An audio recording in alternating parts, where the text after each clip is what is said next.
women too. And so we'll stand up here on this show and we'll do anything we have to do to make it clear that we don't care really what you think of us, except that we want to express ourselves the way we want to. And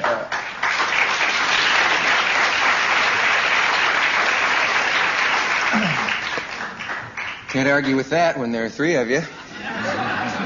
No, really, it's not a question. It's not a question of being three of us, but we made a picture here. Can you recognize the difference between real sentiment and sentimentality? Who? I'm not talking to you, Dick. I think that's quite clear by this time. I didn't really mean that way. I was really interested in the audience's point of view. I made a picture that doesn't have any sentimentality in it, but has a great deal of feeling in it.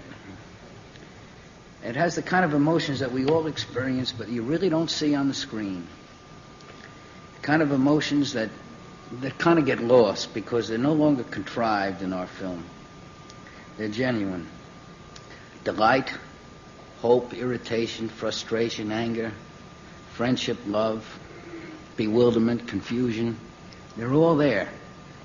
Go see it. Okay. What's new? Pussycat. Excuse me. What's new with the loneliest guy in town? It says here. Let's watch. We'll be right back. Who says you can't have a washer in your own apartment? Not Maytag. Introducing the new Maytag Porta Washer. Stores almost anywhere. It's portable. No installation. You just roll it up to a sink. Washes in 4 minutes, spin dries in 1.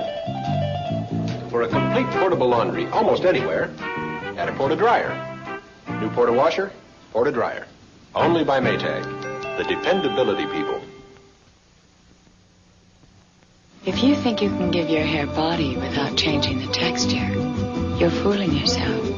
Body begins with texture, and beautiful texture is basic.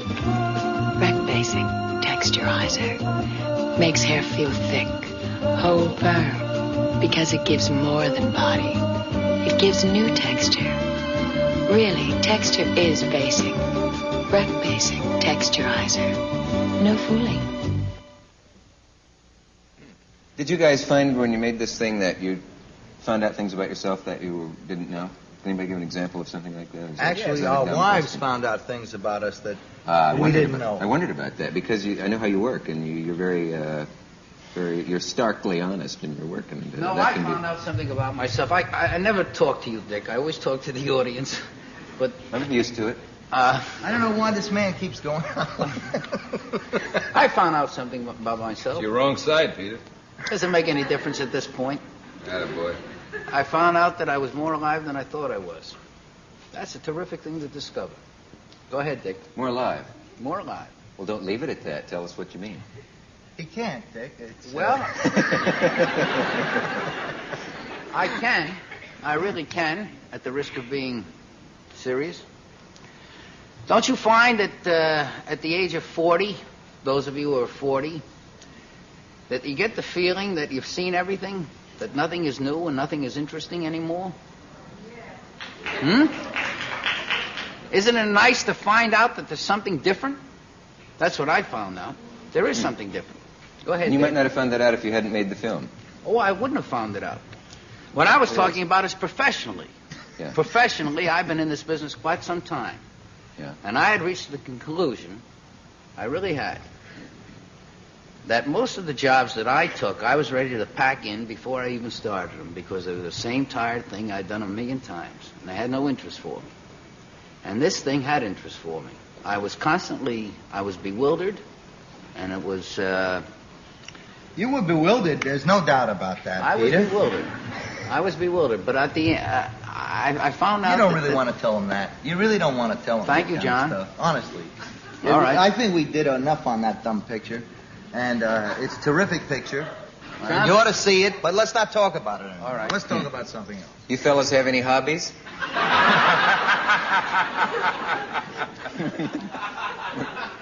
We only have a couple minutes left. In those two, can you give an example of what you meant by things that your wives would find out in the making of the film? Yeah, I think that what happened was that that we played characters in the beginning that had no relation to us. I mean, there was some kind of a script, and in the beginning they had no relation to us. And as we went along, we stuck our feet in and started to express ourselves more as ourselves. Well, my wife Janice said there's a scene where I hug them and I kiss them and I say, aside from sex. That's referring to my wife. Right. I like you guys better. She says, I know you wrote that line. You wrote that line. No one else could write that line. You should make a film where your wives get equal time, probably. They will. You may have to... It is a picture, and the first picture ever made, from my point, that shows male love in the way it is in life.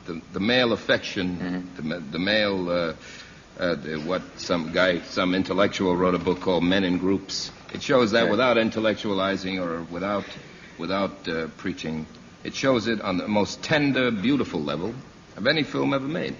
But oddly enough, I think that our wives really do deserve a heck of a hand because that in the face of anyone asking how was the picture, they always turn like troopers and say, we love it. That's right. We love it. All three of our wives. Now, that's a terrific thing, and they never brought it to us, and they never hung us with that. I know mine didn't, and I'm sure that you guys didn't. Right. I really would like to preserve my marriage because I think it's a lot of great things about it. Feel free to use our facilities for doing that. We'll be right back after this.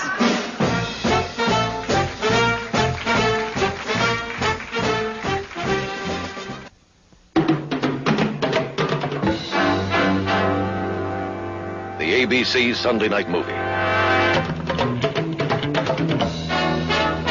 Sunday after Sunday of great film entertainment this fall. The Brotherhood. I was 18 years old when I had to make my first hit. Long Ride Home. Ow! Love. Tony Rome. The Flim Flam Man. I'd say they remember us in Clayton, lad. Something for every member of the family. The Blue Manx, the Quiller Memorandum, Rough Night in Jericho, Hurry's Sundown, Waterhole Number 3, Modesty Blaze, Morituri. This fall on the ABC Sunday Night Movie.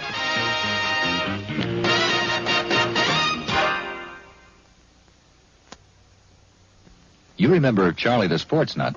Well, nowadays you can call him Coach. Okay, men, these are the plays. Now, you all know we have a tough schedule ahead, but nobody promised us a bed of roses. We've got no instant replay, no isolated camera, and no ABC split screen. All we got is heart and guts. Remember, there's only one important thing. The team. Lamont, you'll be left end. Zabriskie, right end. Mulligan, you're the line. We'll be using the T formation and the I formation. And we're going to rush them right up the middle. We're going to win, and we're going to win big. And when you're out there, men, and the going gets rough, remember one thing. You're not doing this for yourselves. You're doing this for the glory of the Ward Avenue Chiefs. Now let's get out there and win this one for the Gipper.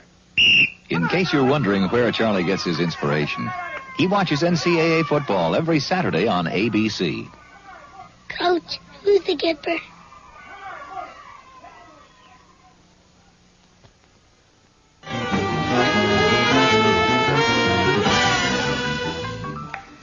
Tomorrow night, Maximilian Schell, Carrie Snodgrass, singer Loudon Wainwright, and former prison warden and author of Accomplices to the Crime, Thomas Merton. You guys, it's really been one of the most interesting evenings of my life, I must say. Some of it was a pain, but it was pleasant. And just, would you promise me one thing? Would you go do the same things to Griffin and Tarzan? We'll see you tomorrow night. Thank you.